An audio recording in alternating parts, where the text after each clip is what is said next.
Good evening, ladies and gentlemen, and welcome to tonight's City Council meeting and Committee of the Whole meeting. Our City Council meeting will be the first meeting. I kindly ask our City Clerk to please take the roll call for this City Council meeting. Bruno. Bruno here. Burkhardt is out. Clements. Here. Ruby. Here. David. Here. Goldberg is out. Maladra. Here. Marks. Here. Gowan. Here. Swanson. Here.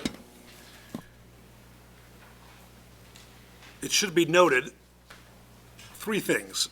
Number one, Tara is enjoying the sunshine in Florida with her family. Number two, Alderman Kilberg is enjoying God knows what overseas. Is he in Italy? He's somewhere overseas. And our dear friend Alderman Bruno is enjoying recovery from a minor procedure. Does that sound right, Mike? That's as much as they need to know, yes. Yes. I was toying with how to say that, but no, it's all good. It's all. I've got pictures if anyone wants. No, we've all seen a lobotomy. No, thank you. We begin our City Council meeting with the Pledge of Allegiance. I'd like to ask our good friend Joseph Maldonado to please lead us in the pledge. I pledge allegiance to the flag of the United States of America and to the republic for which it stands, one nation, under God, indivisible, liberty and justice for all. Thank you, Joseph. And for those of you curious, council members are permitted to participate by phone if they are either traveling for business or home ill and or taking care of someone who is ill. That's why Alderman Bruno is with us. When Alderman Bruno makes a vote, he will identify himself and then vote accordingly. Our first item of business, ladies and gentlemen, is to recognize and welcome to the council the 2019 Jank Music Scholarship Award winner, my buddy Joseph Maldonado. Joseph, welcome. Thank you. Good evening, council members. First and foremost, thank you for the opportunity to speak today. My name is Joseph Maldonado, and I am the current Tri-Cities Jank Ambassador. Over the summer break, I had the esteemed honor of meeting with the mayors of St. Charles, Batavia, and Geneva. Since the school year began, I've also had the honor and opportunity to address the St. Charles City Council. In my meeting with the Tri-City mayors, I learned the aspects of what makes a strong leader. I was also able to gain more insight into what each mayor sees as the best leadership qualities. Most importantly, I learned that leaders are not all the same. I've learned that the best leaders are the ones that are one with the community. Leaders should never assume they're the smartest in the room, and in fact work together hand in hand to create a greater goal for the greater good of the community. In my presentation to the St. Charles City Council, I learned how important communication is and how beneficial public speaking is. I also learned aspects of how municipal government is run and how actively involved they are with the community, as well as how they cherish the achievements of others. In the future, I want to study law and become a trial attorney. As ambassador, I had the opportunity to meet with Micah Hoshite, a former trial attorney for the state's attorney's office, and recently appointed Chief Judge of the 16th Judicial Circuit, Judge Clint Hall. In my meeting with Mr. Hoshite, I learned about the different varieties of law and how you should expose yourself to them. I've also learned about how strenuous and draining the profession can be, but that it provides a feeling of satisfaction. In my meeting with Judge Hall, I learned about the on-your-feet nature of a career as a trial lawyer, as well as the very competitive landscape it brings. I also learned about the tasks Judge Hall performed in the world of the private practice, as well as the state's attorney's office. Most importantly, I learned about the numerous tasks Judge Hall will be taking on now that he has been recently appointed Chief Judge of the 16th Judicial Circuit. Lastly, I learned how Judge Hall uses physical activities such as exercise as a way to unwind from the strenuous nature of his job. Overall, after meeting with these leaders in the community, I've learned so much. I think this will guide me in the future by allowing me to use aspects of what I've learned in order to shape others, as well as lead others and leave an everlasting impact. These meetings have also shown me what it truly means to be one with the community and how to cherish the accomplishments of the community. Throughout these meetings, I have learned what it truly means to be an empathetic leader. On October 31st, I began learning French using the Teach to Learn system, a learning modality brought to the Jank Guitar Store by board member Steve Douglas. Teach to Learn is the only method that helps the individual develop the soft skills necessary to learn required information to the best of their ability. Teach to Learn can be used to learn any concept more efficiently and using evidence-based strategies rooted in educational psychology. Instead of investing new technology and content, Teach to Learn is a result-based solution that works for individuals on a scale beyond the algorithm. Teach to Learn has been used in presentations and corporation training programs to increase ROI and retention of fundamental and universal topics for companies from Portland, Oregon to Paris, including Adidas, Colgate-Palmolive, and Microsoft. Through the ambassadorship, I have had the opportunity to use Teach to Learn to take my ability to comprehend and translate it to the communication skills needed for the upcoming Global Citizens trip to St. Malo, France. Teach to Learn has many different applications. I'm using it to learn how to communicate in French on a scale that goes beyond the confines of formal and standard phrases, so that I can have more meaningful professional meeting and casual conversations. I'm learning the soft skills of conversing in the French language as technical approaches of language and communication in general. Je suis fier d'être votre ambassadeur. That's French for I am proud to be your ambassador. I'm excited about serving as your Tri-Cities Jank ambassador. In the coming months, my biggest goal as ambassador is to ultimately become a better leader and learn how I can use my leadership skills to better the people and community, as well as become more immersed in different cultures and different forms of leadership. Thank you again for your time and opportunity to address the council. Have a good evening. Merci. Now, hold on, Joseph, don't go anywhere, man. You gotta share with us, we want to know where you live, what high school you currently attend, and then we want to talk about the scholarship in general.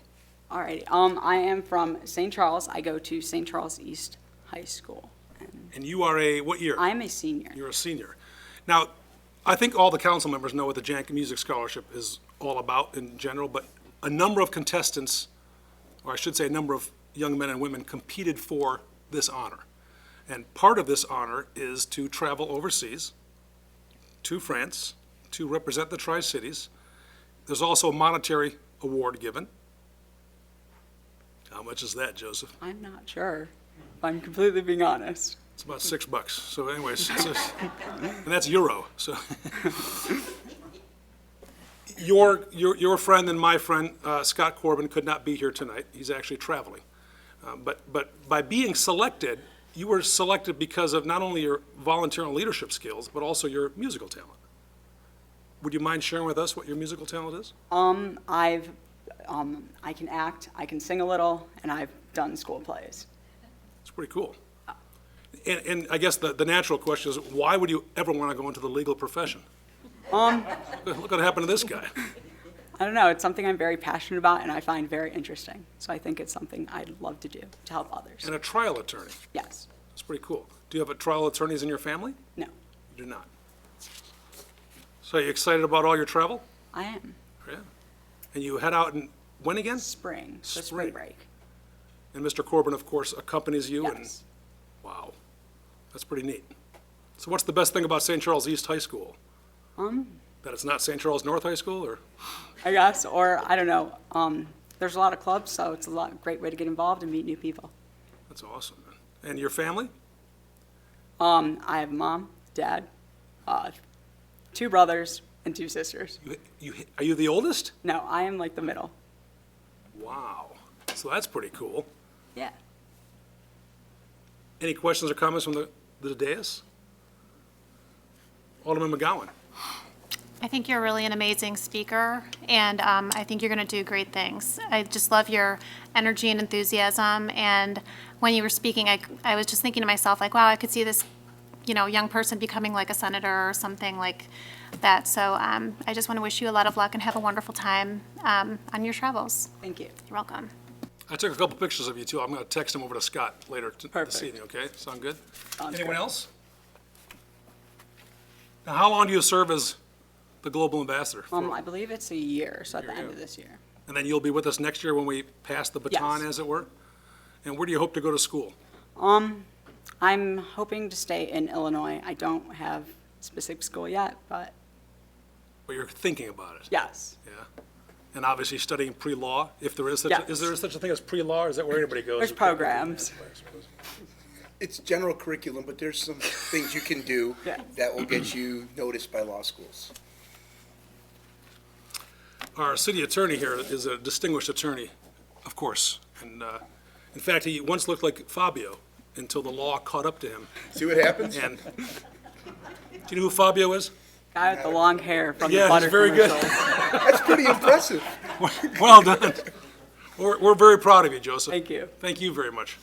And you can watch yourself, this is recorded, so Oh, perfect. download that, man. Show Will your do. brothers and sisters. Of course. Okay.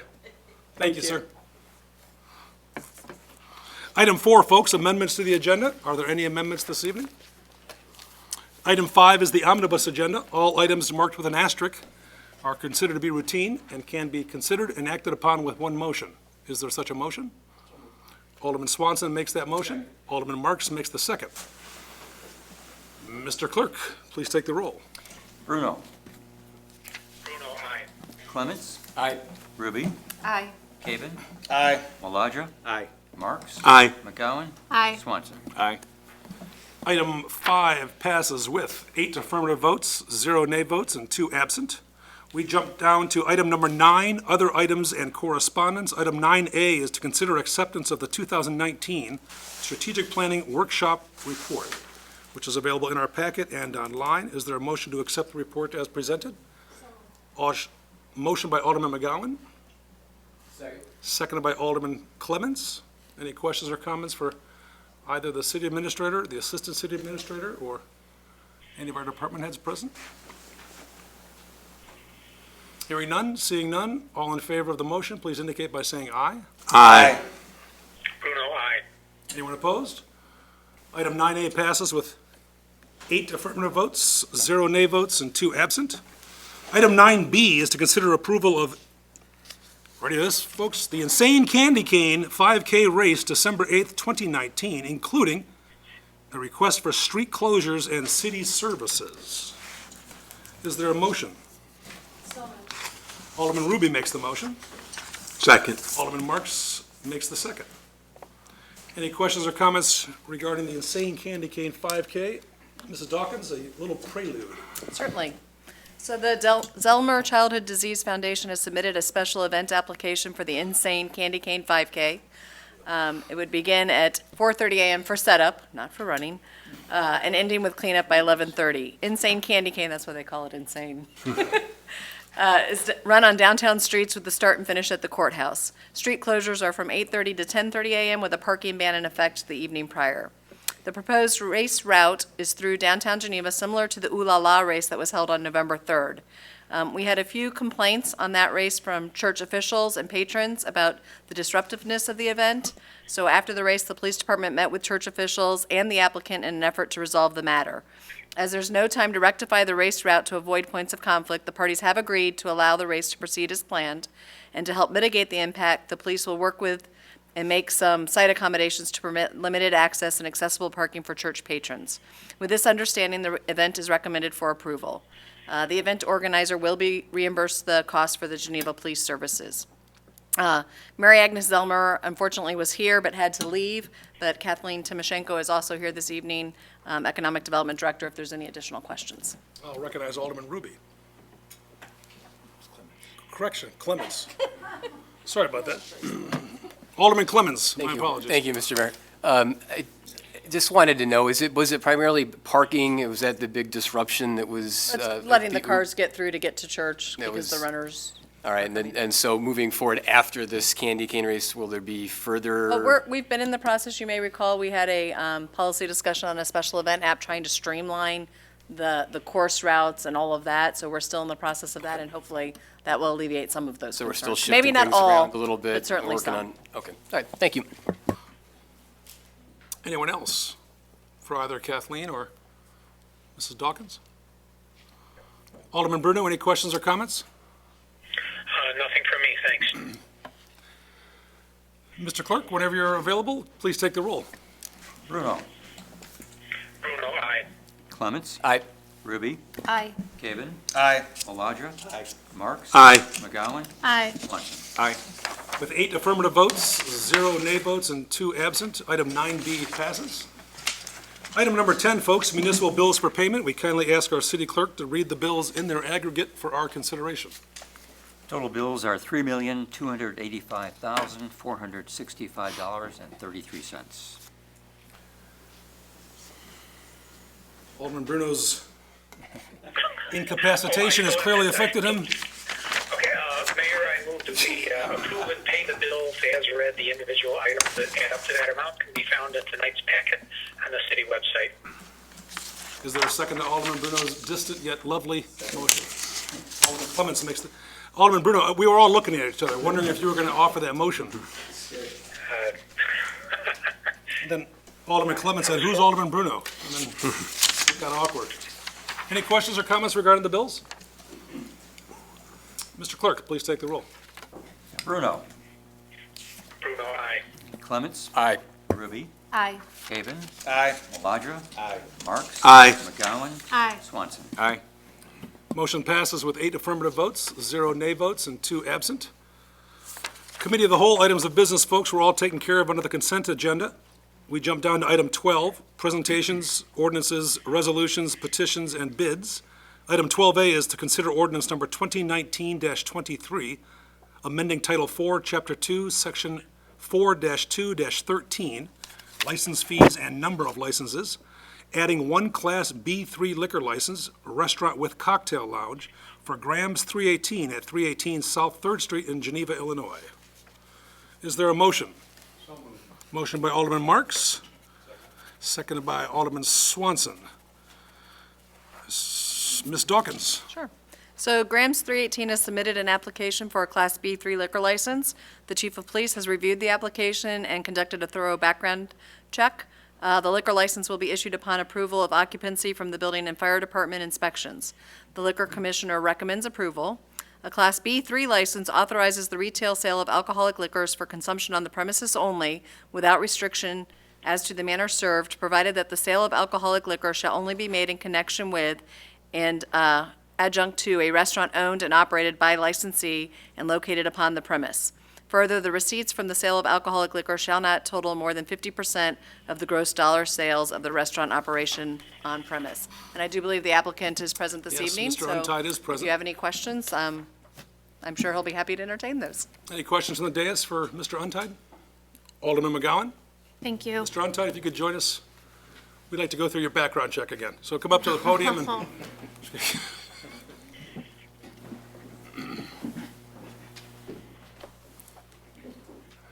How are you, Bob? Good. Hello.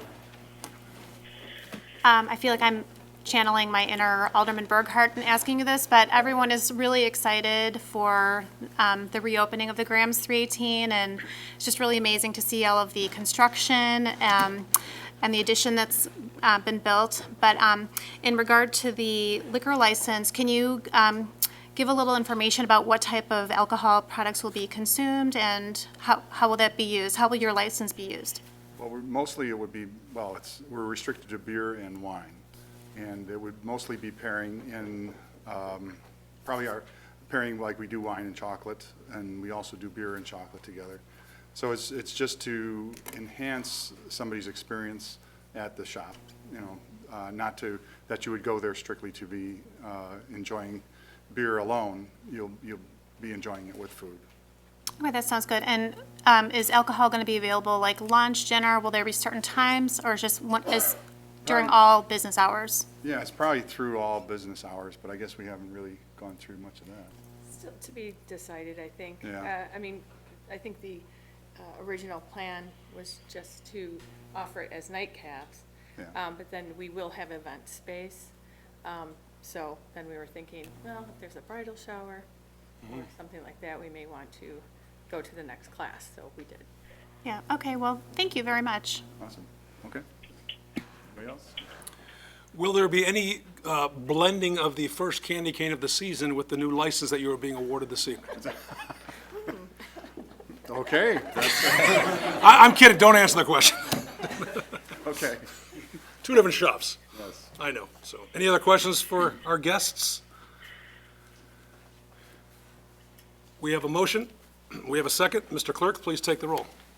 Bruno, Bruno, aye. Clements. Aye. Ruby. Aye. Caven. Aye. Maladra. Aye. Marks. Aye. McGowan. Aye. Swanson. Aye.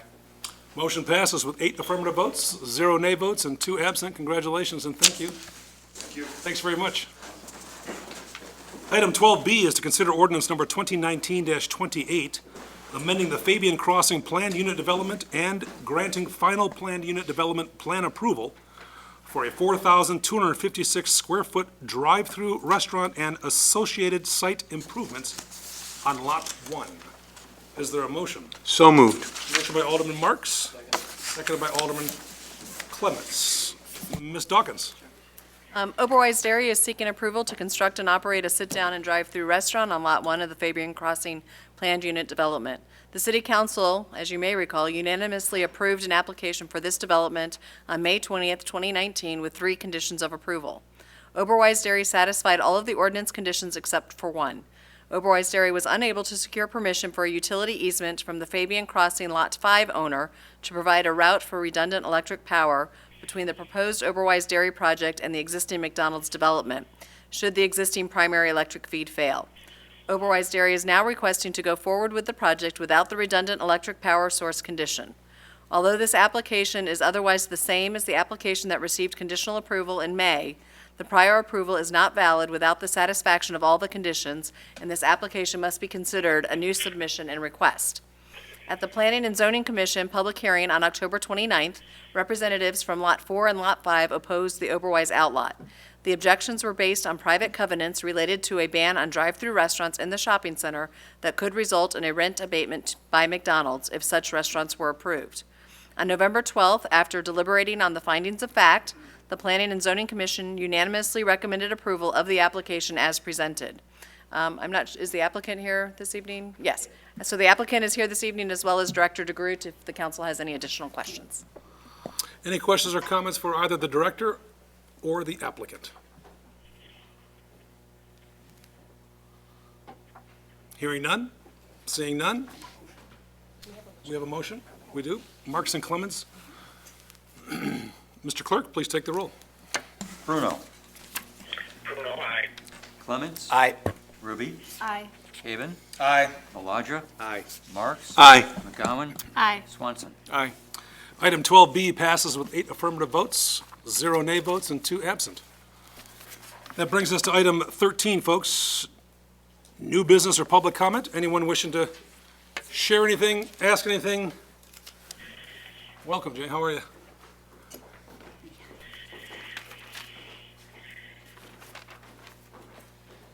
Hi, I'm Jean Pierce with the State League of Women Voters and also with the Central Kane County League of Women Voters. The League of Women Voters of Central Kane County requests that Geneva begin taking steps to create a functioning complete count committee in order to ensure an accurate response to the census. There are several factors that inform our concern that this needs to happen as soon as possible. First bullet, the city will not receive as much state funding as possible if we do not have a complete count. Based on data available from the Response Outreach Area Mapper, or ROAM, it is projected that 16.6% of Genevans living east of the Fox River are not likely to respond to the 2020 census. According to the American Communities Survey, the total population of that tract is 6,908. It's been estimated that the state will lose at least $1,500 for each person not counted in the census. So doing the math for that tract alone, this state would lose $1,720,500. Now, there are 3 tracts in Geneva's boundaries altogether for Geneva census tracts. The state would lose $4,468,000, close to $4.5 million, if those people do not respond. And of course, that translates into funding that Geneva receives from the state of Illinois for schools, hospitals, roads, public works, etc. The city could lose even more funds if businesses which rely on census data decide not to build in Geneva. The city should have already begun planning how to identify and count the hard-to-count populations. The Census Bureau has identified a number of hard-to-count populations that are most likely to be the non-responders. According to the American Communities Survey, the most significant hard-to-reach populations in Geneva's tracts are 18 to 24-year-olds, seniors aged 65 and older, renters, families with children under age 6. And in the tract including central and western Geneva, 11% are persons below the poverty level, while 22% are children below 18 living in poverty. So the city must have a thoughtful plan for how to reach and communicate with these populations. It's been found that people in hard-to-reach populations are more likely to respond to requests from trusted individuals with whom they have relationships. For instance, seniors living alone might be known to hospital personnel, ministers, even hairdressers. Recognizing how to approach these individuals takes careful planning. Now, most communities are relying on their libraries to spearhead the effort, but Geneva's library is not available, and its personnel are focused on their impending move. The libraries in St. Charles and Batavia have been fully committed to the effort for months. It'll take time to form Geneva's Complete Count Committee. This should be chaired by the mayor or his designee and should have representation from relevant government agencies and departments, civic organizations such as the League of Women Voters, senior services, faith-based organizations, foundations, philanthropic organizations, business associations, and Illinois Complete Counts Commission representative, council members from priority target areas, regional associations, and the public school system. It's a big deal. So we're looking forward to seeing Geneva's Complete Count Committee listed shortly on the census website. Thank you. Thank you very And much. we've also brought Mo Iqbal, who will share with you what's happening on the county level and why they need Geneva's help. Thank you. Your Honor, welcome.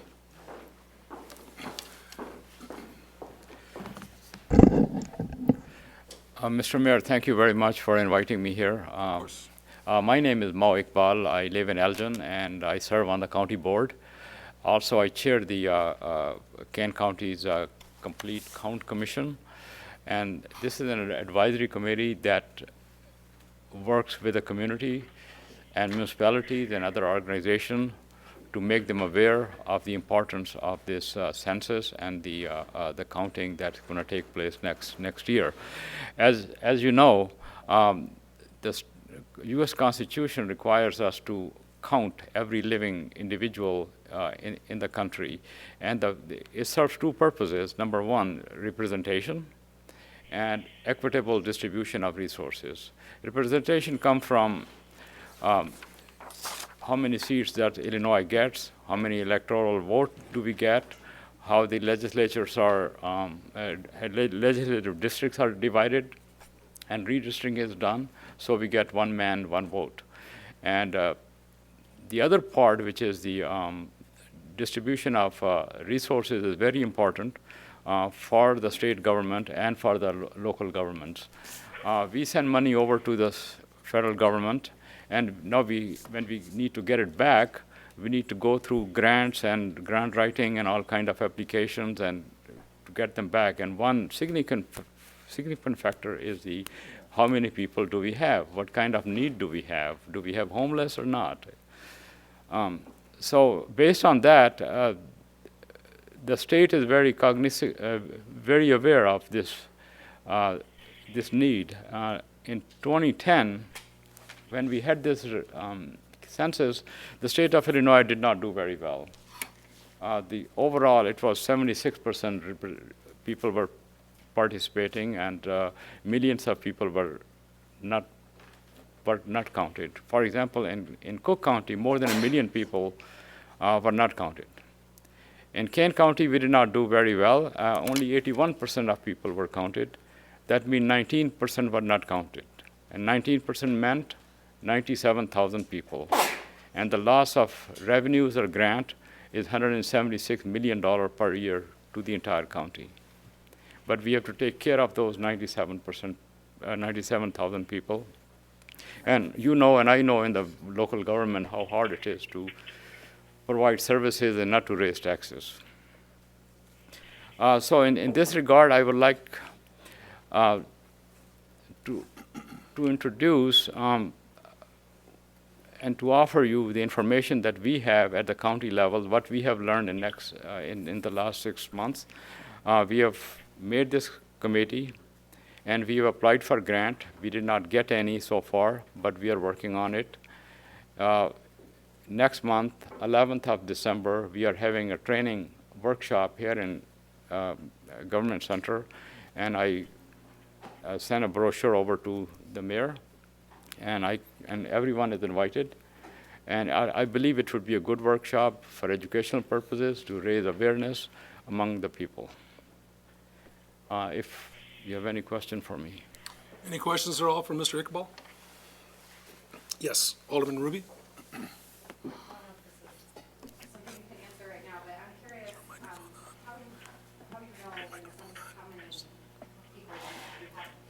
Becky, can I trouble you to turn your microphone on? Sure, I'm sorry. So when you're taking a census, the purpose is to count everybody, and you have statistics on how many people weren't counted. So how do you arrive at that number without all the numbers? We don't count. The U.S. Census Bureau counts. Okay. And they know how many people, how many houses there are, and how many people should be living there or were living there last time. So, and also they know for the next even census 2030, how many houses are going to be built. So they have a very good idea. Okay. And how many people should be. Okay. And when they knock at the door and nobody comes in, it means 3 people may be living there, but 0 Sure. is counted. Sure. The other thing is if you go to the Rome, ROAM, plus census, just search on Rome plus census, and go to that website, and they've got all the information about where they got their facts and figures. And they have been doing counts since the 2010 census, so that gives them an idea as well. Okay, great. And then for staff, is there any information available on what the city has done or is doing? I'm more than happy to forward you the email that I received from Mr. Iqbal. I believe it was just Friday? Yeah. Friday? The city of Geneva is conducting its efforts with respect to the census through the outreach of our Strategic Plan Advisory Committee. Mr. Ben McCready, our Assistant City Administrator, is working firsthand with SPAC to ensure that not only the engagement is done, but the opportunities to hopefully circulate that information through not only the SPAC itself, but also through the individual members, so that we do have a robust and responsible count when the time comes. As most of you will know, I believe the first date where you can begin completing the census is in mid-March. And then, of course, it wraps up shortly thereafter, but we are, I believe, ready to go and go well.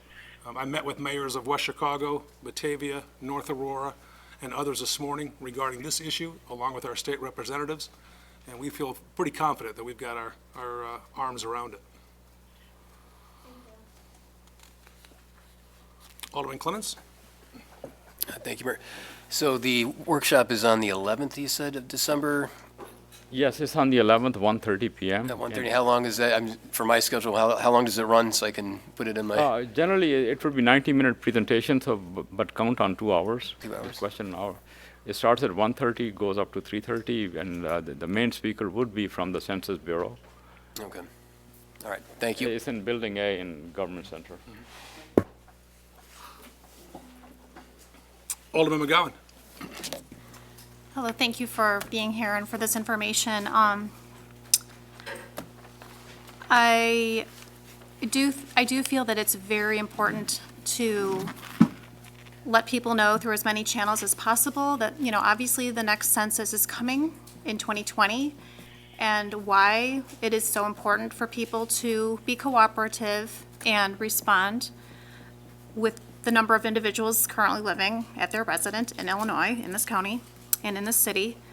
However, having worked on the 2010 census, I find it hard to believe that with this, I find it hard to believe this statistic that 16.6% of Geneva residents living east of the river are not likely to respond. That seems really high. I was one of the people who went and rang the doorbell of residents who hadn't returned their response yet. And we, our goal was 100% participation. So we would return to households if they weren't home. And maybe things are different this year, but if there was a particular residence where we just could not find out or speak to the people living there, you're allowed to take like a witness testimony from a next door neighbor or someone else who knows approximately how many people are living in a particular residence, the age, if it's mom, dad, grandma, and so on. So those are all ways that the population can be counted. Of course, that ends up costing the Census Bureau a lot more money. So I don't know if that's what this is really about, or partly what this is about, but I find it hard to believe that 16.6% statistic. I don't think it's really going to be that high of a number of people that cannot be counted. Once again, I recommend that you go to the ROAM plus census. Just do a search on that website. If you can't find it, then contact me, Jean Pierce, lwvil.org, and I'll give you the exact one. But all those the figures came directly from there. Okay, yeah, thank you. Anyone else on the dais? Or Alderman Bruno by phone? Thank you. Madam, if you'd like to join us at the podium? You have to do so because we want to make sure we capture your comments, and we also do a retinal scan just in case things don't go well. I just wanted to ask, you said the role is being played, or is it the Strategic Planning Commission? Yeah, let me elaborate on that. It's, and Mr. Iqbal, would you mind terribly if I read my response to you that we have forwarded to the council? Definitely. This is for everyone's benefit, if you will. Let's see.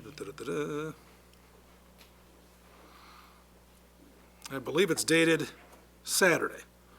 It's dated Saturday, the 16th of November. Good afternoon, Your Honor. Copied on this email includes Stephanie Dawkins and Ben McCready. Thank you for your message about your leadership surrounding the 2020 Complete Count Census efforts in Kane County and your invitation to me and City Administrator Dawkins to participate in the December 11 Census Training Workshop hosted by and at Kane County. Please note that I have copied Geneva's Assistant City Administrator Ben McCready on my response to you, as Mr. McCready is our community's point person on how Geneva will be executing our 2020 census program. I cannot commit to the 1211 workshop. However, I can assure you and your colleagues that Geneva is creating a robust outreach and education program to communicate, engage, and motivate our citizens to complete the census through established volunteer and staff-led strategies. Thanks again for your leadership on this important issue. My best, Kevin. My cell phone, 742-8916. While SPAC, the abbreviation for Strategic Plan Advisory Committee, is leading the effort with Mr. McCready, it would be incumbent upon all elected officials to utilize their channels as well. Mr. Starr will be utilizing our Facebook pages, our Twitter accounts, our Instagram. So it is going to be a robust effort to engage. Utility bills, yes. If I may say, I've talked to several members of SPAC, and they haven't heard of this yet. So the reason we're here today is to say, please get this started as soon as possible.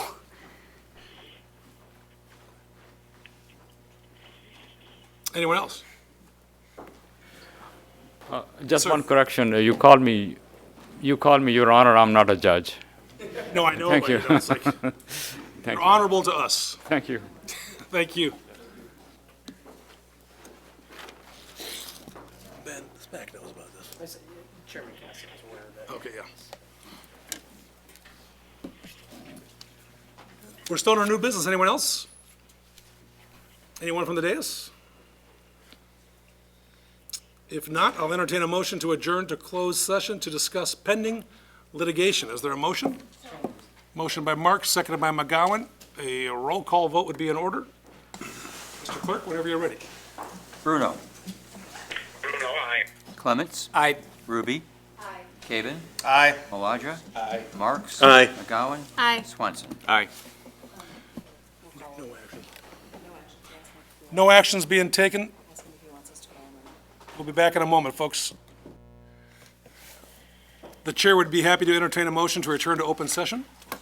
Motion by Alderman Marks, seconded by Alderman, was it Caven, forgive me. A roll call vote, Mr. Clerk? Bruno. Bruno, aye. Clements. Aye. Ruby. Aye. Caven. Aye. Maladra. Aye. Marks. Aye. McGowan. Aye. Aye. We are back in open session, ladies and gentlemen. Anything else for the benefit of the city council meeting? If not, I'll certainly entertain a motion to adjourn. So moved. Motion by Alderman Marks to adjourn. All in favor, say aye. Aye. City council meeting is adjourned. We will convert just momentarily to the committee of the whole meeting. Just one moment, please. Ladies and gentlemen, tonight's committee of the whole meeting is called to order. Let the record show that 8 of the 10 aldermen are with us tonight. Alderman Kilbrigg and Alderman Burghardt are enjoying the fun and sun elsewhere. So with that, item number 2, approve special committee of the whole minutes from October 14, 2019 and November 1, 2019, and regular committee of the whole minutes from November 4, 2019. Is there a motion? So moved. Motion by Alderman Marks, seconded by Alderman Ruby. Any questions or comments regarding item 2? All in favor, please say aye. Bruno, aye. Anyone opposed? Motion passes with 8 affirmative votes, 0 nay votes, and 2 absent. Items of business, folks. Item 3A is to consider approval of certificate of completion for the Woodland subdivision at 520 Ray Street. Is there a motion to so approve?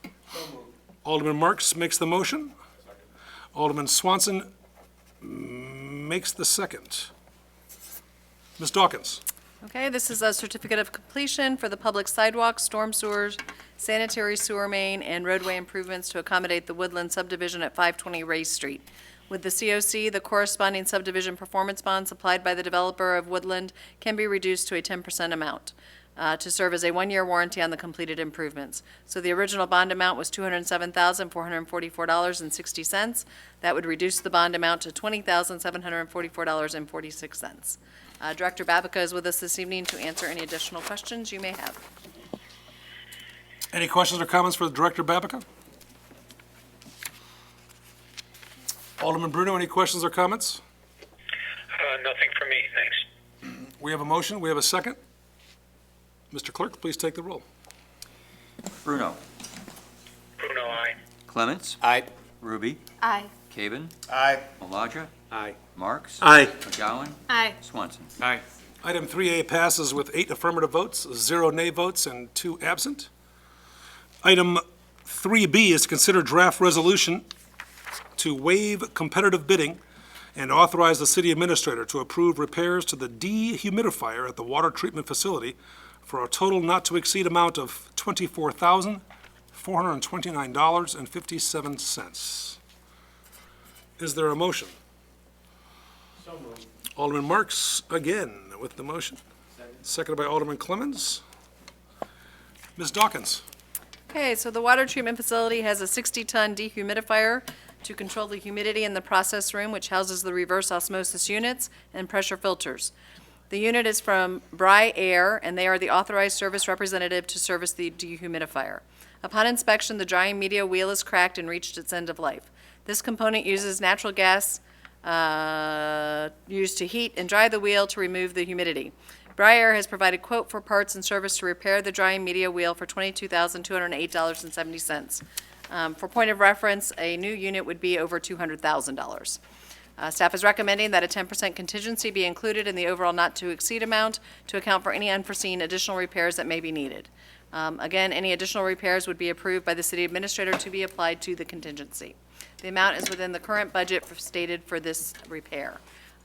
Superintendent Mangeskam is also here this evening to answer any additional technical questions you may have. Questions for the superintendent? Yes. Alderman Marks? Yeah. How old is that unit? Do you know off? And will this repair how long, what kind of a life does it It was expect? new with the facility, so 2007. Okay. So- Is that the normal life for something like this, or? As far Who as we knows? can tell, yes. Okay. Yeah, yeah, so I would expect it to last another, 9, 10 years at Okay. least. So, That's all. yep. All right, thank you. Anyone else for the superintendent? On dehumidification. 60-ton what size Jeez, dehumidifier do you have in your basement, superintendent? It's not even a I ton. don't even have one, actually. That's St. Charles living for you. That right gets there. me out of that one. Alderman Bruno, any questions or comments for the superintendent? Nothing from me, thank you. We have a motion. We have a second. All in favor of the motion, please indicate by saying aye. Aye. Anyone opposed? Oops, sorry, Mike, sorry about that. Bruno, aye. 8 affirmative votes, 0 nay votes, and 2 absent. Thank you, Superintendent. Item 3C, folks, is to consider draft resolution authorizing a professional services agreement with S.B. Friedman in the amount of $10,000 for continued analysis of project costs and projected revenues related to proposed industrial development within the Southeast Master Plan area. Is there a motion? Alderman McGowan makes the motion. Is there a second? Second. Alderman Marks makes the second. Ms. Dawkins? Okay, so last year, the council may recall they authorized a professional services agreement with SB Friedman Development Advisors to assist the city in reviewing and analyzing the request for financial assistance for the development of the Southeast Master Plan area. The amount of the contract was $20,460. The cost of the work in the original scope of service was highly dependent on the completeness and clarity of the information, and the fee estimate assumed limited questions and restructuring. The analysis has proved to be much more complicated than expected. To provide for the additional services, SB Friedman has presented us with a cost estimate of $10,000 to complete the project. This additional amount is expected to bring the contract to a close, and I do have Director Timoshenko here to answer any additional questions you might have. Questions or comments from the dais for our Director of Economic Development? Alderman Swanson? Yes, thank you. Going from a $20,000 500 contract and asking for an additional 10,000 more is kind of blowing that initial estimate out of the water. That's a huge change. So I was wondering if you could tell us what some of the issues were that created chewing up the entire budget and then requesting another 10,000. That's question number one. And question number two, when we approved this contract in 2018, we had a detailed budget prepared by SB Friedman of all the hours and by staff level and by hourly rate. We did not get that for this 10,000. It appears that it's different, that they're doing it on a time and materials basis. So I'd like to know why that is different this time. And then third question, where are we at with respect to the project? How close are we to getting done? Are we halfway there, given that we're charging another 50% of the initial contract? So those are my questions with this request. Thank you. All yours, Kathleen. Okay, I think the first question related to why the contract's different from the initial contract, why it's laid out differently? That was question number two. Okay. First question was, what were some of the issues that have arisen that have created this over budget, if you will, situation? So the original contract was based on a pretty conservative approach that the developer would provide one recommended strategy and that would be accepted, and then the program would be looked at through the process of benchmarking and looking at increment and evaluating revenues and returns. It was not that simple. It proved to be much more complicated. This is a much more complicated project where there's a lot of different moving parts with respect to the city's contribution for infrastructure, what those estimates are. So when that first submittal came in, the city had to do some adjusting, and we had some changes that we had to make on the city side. We've gotten a lot further along in planning than we were at the beginning, and so our response also included a lot of adjusting, which caused the developer then to have to adjust, and a second submittal was given to us with two different scenarios. We had to run those through, and that has taken more on the front end from the contract than expected. So some of the things in the contract haven't changed. The incremental revenues projections, those will be the same. The benchmarking construction costs are expected to be the same. Revenues and returns evaluations are expected to be the same. It's just the back and forth between the city and the developer which have incurred additional time.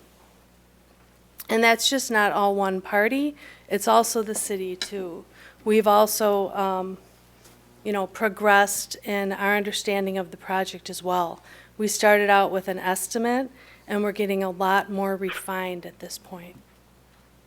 So a lot of those issues then required SB Friedman to be present or participate as well?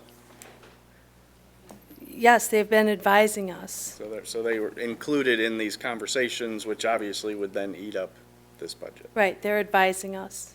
Okay. So I think that was 1 and 2, right? That was there? one. Okay. Question 2 was why it's now on a time and material basis as opposed to providing the detail budget. I'm a lot more comfortable with consulting agreements having a detailed budget. And we enter into a lot of consulting agreements at this dais, and quite frankly, if all of them go 50% over budget, the city's going to be in a lot of trouble, so financially. And so I'd like to see a little more detail as to what they're going to provide for this 10,000. To be honest with you, it seems like that 10,000 was just pulled out of midair. We think it's going to cost $10,000 more. So I would be much more comfortable having a detailed budget. Well, the issue is that, we know where we are right now, so that's what's estimated, we think, to get us to the end. How much time it's going to take with the developer, with the consultation to get us to the end. Like I said, many things in the original scope are kind of static at this point. Those aren't going to change, but it's just looking at the way that the ratios are going to be laid out and how that makes sense. And I think at this point, this isn't a not-to-exceed amount, so if we finish things up quickly, you're actually it's more advantageous to be on a time and materials basis instead of a project basis, because they have more of the detail, and they're doing the analysis work, so it's a not-to-exceed 10,000. It's not 10,000 to bring us to the end. Well, there is a qualifier in here that if it will not exceed 10,000 without further authorization. Correct. If we approach that, we will inform you so that Right. you can But at the do same this time, again, it so. could also be resolved well before that. Well, we had that in the initial contract as well. And in that contract, we said if you approach 24,460, Friedman would contact us and let us know that they were going to run out of budget, which apparently they did 13 months later, recently, so. So anyway, my question is, why can't they provide a detailed budget of what's included in the 10,000? Why is that just a arbitrary number that they're asking us to authorize? I don't think the scope of work has changed. The scope of work is still the project that was on the original agreement. So, I mean, I think you would see a similar breakout, but, I mean, I'm certain we can ask them, but typically that's what you see when you have an addendum, is because the project's already been specified. We're not changing the parameters of the project. It's just taking more time and energy than was anticipated at the beginning. And it was contingent upon it being complete and having all the information and not having a lot of back and forth. But this whole project, I mean, you all are aware, it's a large project. It requires a lot of negotiating. It's not just a simple, we're putting up one building. It's roads, it's water, it's electric, so.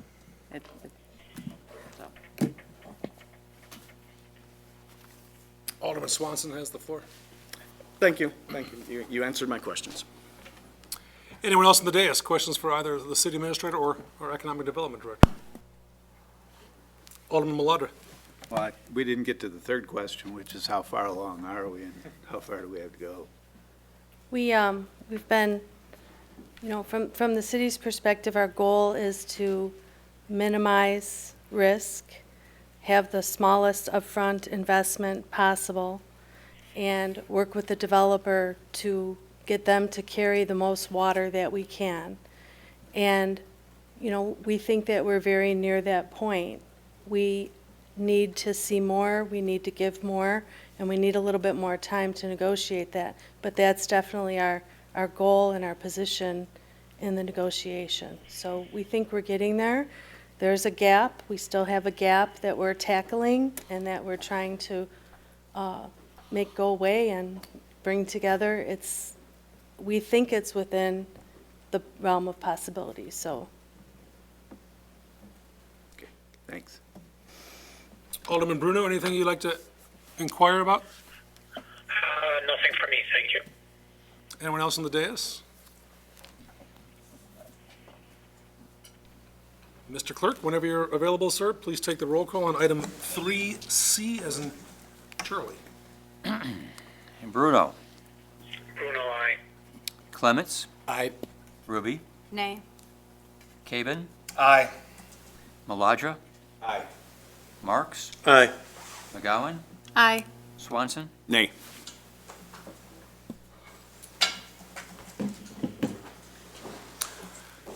The motion passes, I believe, with 6 affirmative votes, 2 nay votes, and 2 absent. New business and public comment. Anyone about anything?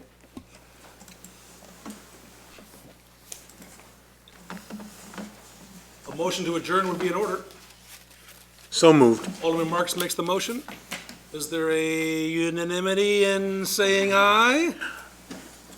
Aye. Bruno, aye. Thank you, guys.